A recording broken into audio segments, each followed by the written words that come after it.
here we have, how about you? You're ready, Susan Glass. This is really hard because it's really hard to pick out like a little thing to say about Bingham.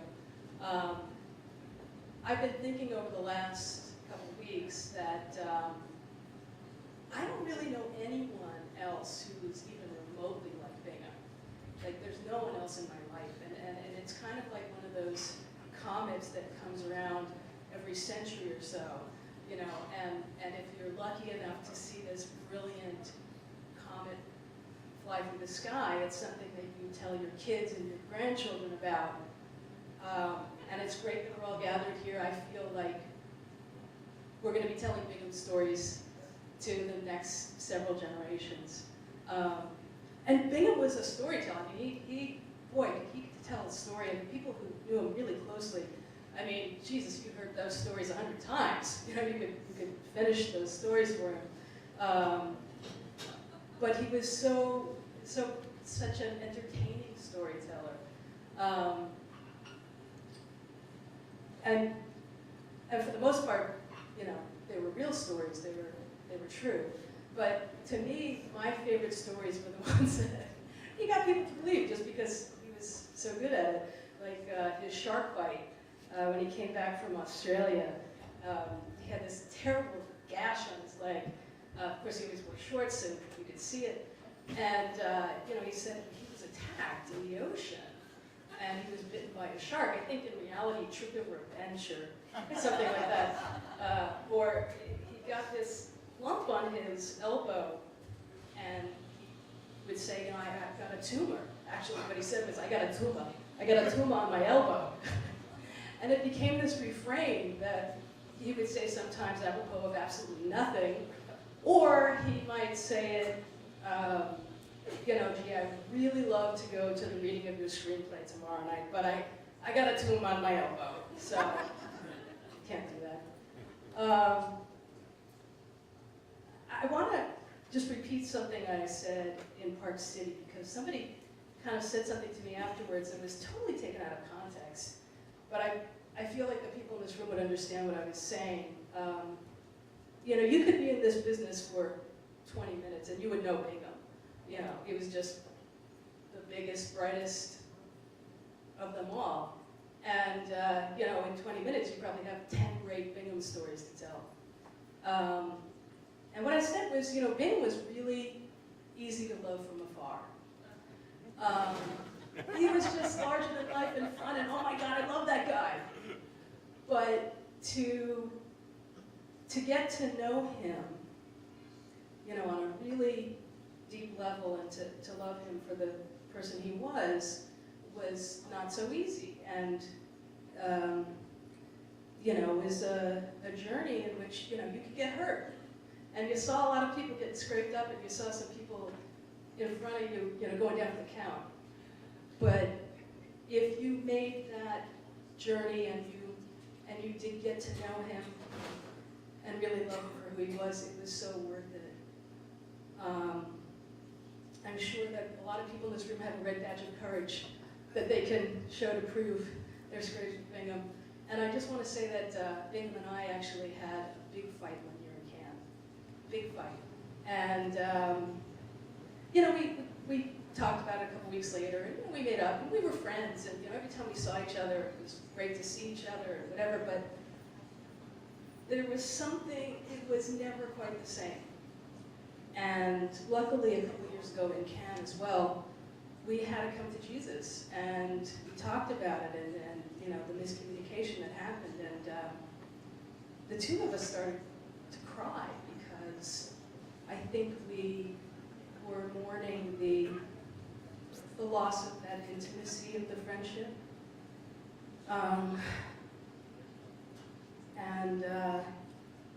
Anyway, started crying, and I take out my little Kleenex, and Bingham puts his hand over my hand, and he says, you know, no, don't do that. Just cry. And he told me a story of when he was in rehab, and this woman started crying, and somebody went to give her a Kleenex, and he said, the guy said, don't give her a Kleenex. That's telling her to stop crying. You know, don't be messy. Don't, you know, just let it out. And with that, the two of us just fell apart, and we started blubbering. And I don't even know that there were words for it. I mean, like making animal noises, kind of crying, you know, like, ugh. I mean, thank God it was at the Irish Pavilion because there was no one around.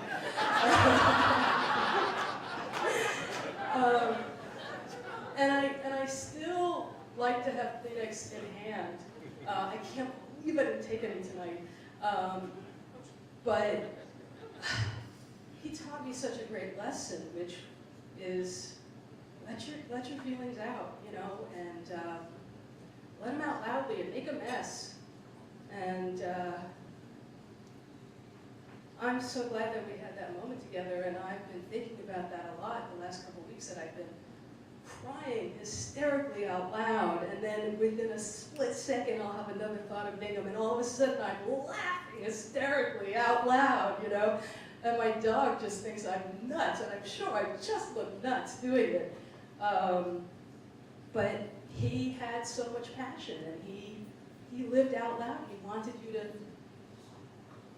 show those emotions. You know, that was Bingham. He wore his heart on his sleeve. I just want to very quickly say one funny story about Bingham, also in Cannes.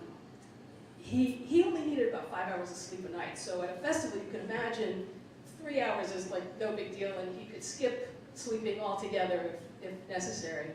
I could not do that, and he would schedule really early meetings after incredibly late nights. He was like, you've got to be there on time. You've got to be there on time. So it's really early in the morning, and I knock on his door, and he's not answering. And I keep knocking, he's not answering. And we weren't staying in hotel rooms, we were in condos and apartments together like that.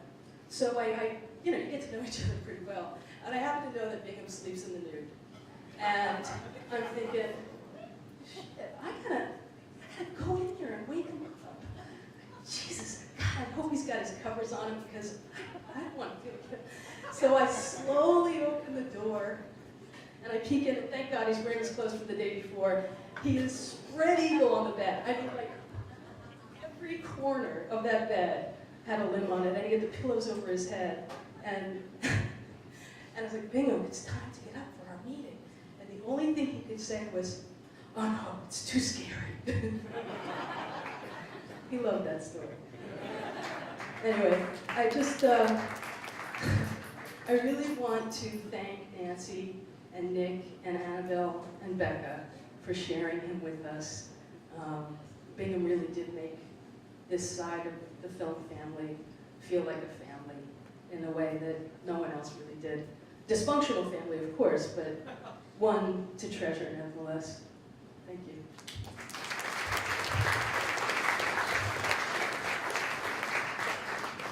Beautiful stories. Do we have a volunteer? Okay, and this is Mark Rabinowitz. I knew that. Hi, I'm Mark Rabinowitz, co-founder of IndieWire, and Bingham embraced us at the very beginning and was always kind to the new kids in school, and this is the film business. I can't say what it was like in high school. There's other people here who can, but he was always very generous with his time, and unlike some other people, spoke to us, gave us news, gave us his time. And eventually we became friends, and I became, for about 8 years, one of the poker gang. And those stories I will not tell here. I don't feel like most of those stories actually should be repeated, at least not now. But he, one of the things I remembered most about him was that his sense of humor was such that it really didn't matter if you thought what he was saying was funny. That was kind of secondary. If you found his stories funny or his things funny, that was all great. But for him, you know, just saying, "In my pants," was, he just, you know, ran off cackling, and that was the funniest thing ever. In 2001, when Don Hertzfeld's film Rejected played at Sundance, Bingham was on the jury at Sundance, on the dramatic competition jury. I don't think we spoke, because of his jury duties and everything else, I don't think we spoke much, except that every time I would see him, he would run up to me and say, "My spoon is too big," and then run off cackling. Or, "For the love of God, and all that's holding my anus is bleeding," and run off cackling. Honestly, it didn't matter if you had seen the film, if you had any idea what the film was about. It didn't matter because he found it funny, and that was all that, and that was all that mattered. And that's kind of the way some of the stories in the poker game. There's one story in the poker game I can tell, which is he told a story about Danny Kaye and Laurence Olivier. And there's been a rumor going on for years that they were lovers for a long period of time, and it's been written about in books, and I can say that without fear of getting sued. He told a story where apparently Danny Kaye had come to London to work on a film, and Olivier, who was very fond of external makeup and putty and all these things, met him at the airport dressed as a customs officer and said, "Excuse me, sir, Mr. Kaye," said, "Right, I need to see you in the back room now, please." And Danny Kaye, not knowing what was going on, was kind of shocked. And apparently Laurence Olivier then described that they were going to need to do a cavity search, and leaned over at one point and said, "Welcome to London, Danny." Now, I sort of said, okay, maybe this happened, but I should have chalked it up to one of Bingham's stories. About 6 years later, about a year ago, on the Joy Behar show, there was a link on some website I saw that said, "Malcolm McDowell talks about Danny Kaye and Laurence Olivier." I went, that's interesting. So I watched the clip. It was almost word for word the exact same story that Bingham had told 5 or 6 years earlier during a poker game, including the "Welcome to London" quote. So I emailed Bingham the link, and I said, "See this?" He said, "Told ya!" So apparently, it was either true or he and Malcolm McDowell had gotten together and huddled and said, "We have to make this story true." But yeah, as everybody else has said, Bingham was for us, you know, he had two, sort of family world and the business world, and I was lucky enough to at one point be invited to his home and meet Nancy, and I'm not sure who else was there. It was the poker game, and we had a big barbecue, and that was great. And I felt like he was very inclusive of all of us, and I was younger and less experienced than everybody else, I don't know. I've got a million stories, and